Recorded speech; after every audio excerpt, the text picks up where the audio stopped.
Have you ever stood on the edge of something vast, something uncertain?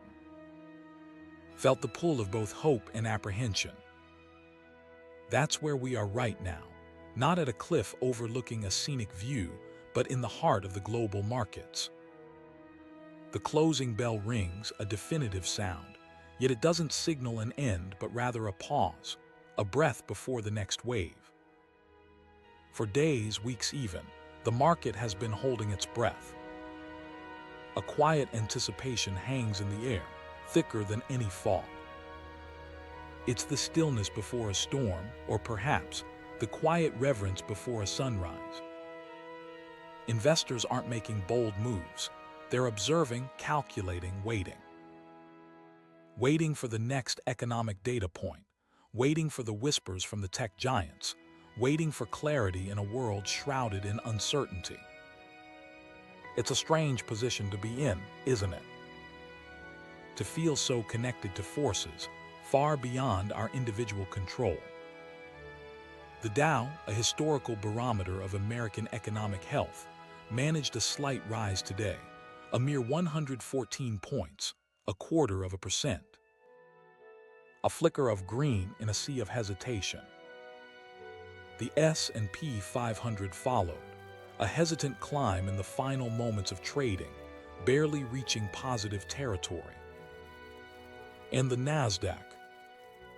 It flirted with a gain, a brief moment of optimism, only to retreat, settling for a slight loss. It's a delicate dance, this market. A push and pull between bullish hope and bearish reality. But what does this all mean? It means we're in a waiting game. A collective holding pattern. It's easy to get caught up in the numbers, the percentages, the daily fluctuations. But beneath the surface, a deeper story is unfolding. A story about risk, about fear, about the fundamental human need for security in an unpredictable world. Let's talk about volatility. Remember a time when the VIX, the market's fear gauge, was soaring. It was a period of genuine panic, a feeling that the ground was shifting beneath our feet. Now it's hovering around 25, a significant improvement, a cooling from the extreme heat. But don't mistake cooling for calm. It's like a simmering pot, still capable of boiling over. And consider the yield on the 10-year Treasury note.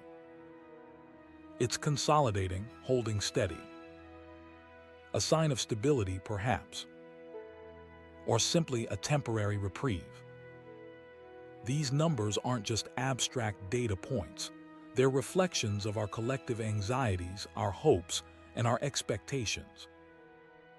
They represent the flow of capital, the decisions of institutions, and the dreams of individuals.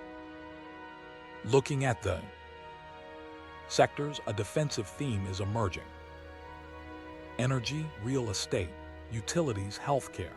These are the areas where investors are seeking shelter. It's a classic move in times of uncertainty. A flight to safety. People tend to gravitate towards things they perceive as stable, as essential, as enduring. It's a primal instinct, a desire to protect what we value. But even within this defensive posture, there are pockets of surprising strength. Biotech, transportation, regional banks, a diverse mix, suggesting that the market isn't entirely pessimistic. Then there's the tech sector, the engine of so much growth in recent years. It's a bit subdued today, having enjoyed a spectacular run last week. A pause, a moment to catch its breath. The Magnificent Seven, those tech giants that have dominated the headlines, are showing a bit of red, but nothing dramatic. It's a reminder that even the most powerful forces can experience periods of correction. And let's not forget the fringes, the areas that often capture our imagination. Bitcoin taking a tumble, cannabis leading the decline. These are the riskier assets, the ones that offer the potential for high reward, but also carry the potential for significant loss. They're a reminder that investing always involves a degree of speculation, a willingness to embrace the unknown. The ARK Innovation Fund, a fund focused on disruptive technologies, is showing signs of life. Its best week since November of last year. And small-cap stocks are outperforming large caps. These are encouraging signs, suggesting that investors are willing to take on a bit more risk, to look beyond the established giants. But the underlying question remains: what will drive the market forward? What catalyst will break this stalemate? The answer, it seems, lies in the coming weeks and months. Trade relations with China, the outcome of paused negotiations, the evolving geopolitical landscape, these are the factors that will shape our future. It's a complex web of interconnected events, a global chessboard where every move has consequences. Now, let's consider the perspective of someone who manages billions of dollars. Gaurav Malik, Chief Investment Officer at Palace Capital Advisory, a firm overseeing $3 billion in assets. What advice is he giving to his clients in these uncertain times? His response is measured, pragmatic. He believes risks are evenly balanced. This isn't a time for extreme bets, for all-in wagers. It's a time for balance, for diversification, for a neutral stance. He speaks of the need to look beyond the immediate headlines, to anticipate future developments. The China situation, the evolving dynamics in South Korea, Japan, and India, these are the pieces of the puzzle that need to be understood. It's a reminder that investing isn't just about analyzing numbers. It's about understanding the world, its complexities, and its potential pitfalls. Gaurav suggests looking at defensive sectors like utilities and healthcare. These areas offer stability, a predictable stream of revenue. And he sees potential in the financial sector, believing that deregulation could unlock new opportunities. But he cautions that the key is balance, a diversified portfolio that can withstand whatever the future may hold. Then comes the looming question of big tech earnings. Meta, Microsoft, Amazon, Apple, these companies are behemoths, their performance capable of moving the entire market. What are we looking for? Gaurav believes earnings have been reasonably good so far, exceeding expectations.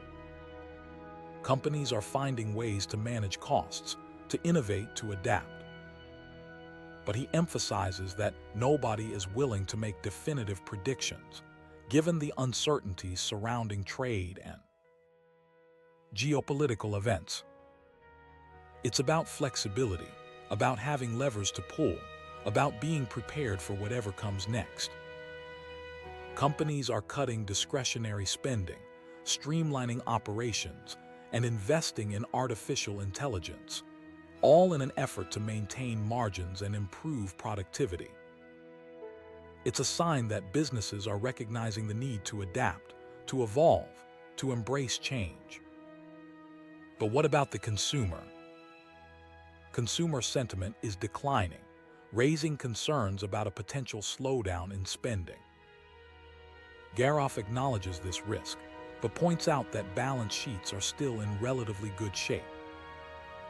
If the trade situation doesn't deteriorate further, he believes the consumer may remain resilient.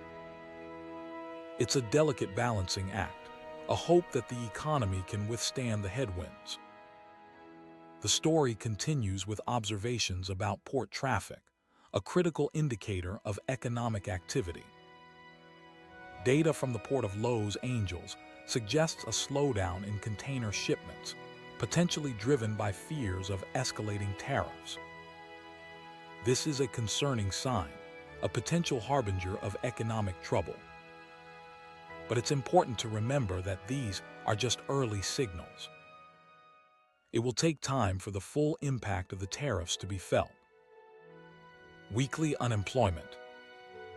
Filings are currently stable, but layoffs typically lag behind economic slowdowns. It's a complex interplay of factors, a delayed reaction that makes it difficult to predict the future with certainty. And the conversation shifts to the importance of adaptation. Companies are scrambling to diversify their supply chains, to reduce their reliance on China. But this is a slow and difficult process, hampered by limited manufacturing capacity outside of China. It's a reminder that globalization is a complex web, and untangling it is not a simple task. The discussion turns to the potential for a grand bargain between the U.S. and China, a resolution to the trade war. While possible, it's unlikely to be a complete reversal of course. Tariffs are likely to remain elevated, creating incentives for companies to shift production to other countries. The conversation concludes with a focus on the resilience of the Chinese economy, the impact of tariffs on various sectors, and the key data points to watch in the coming days. It's a comprehensive overview of the current market landscape, a reminder of the challenges and opportunities that lie ahead. Ultimately, what does all of this tell us? It tells us that we live in a world of constant change, a world of uncertainty. It tells us that investing is not a gamble, but a careful calculation, a balancing of risk and reward. It tells us that the key to success is not to predict the future, but to prepare for it. To be adaptable, to be resilient, to be informed. And perhaps most importantly, it tells us that we are all interconnected.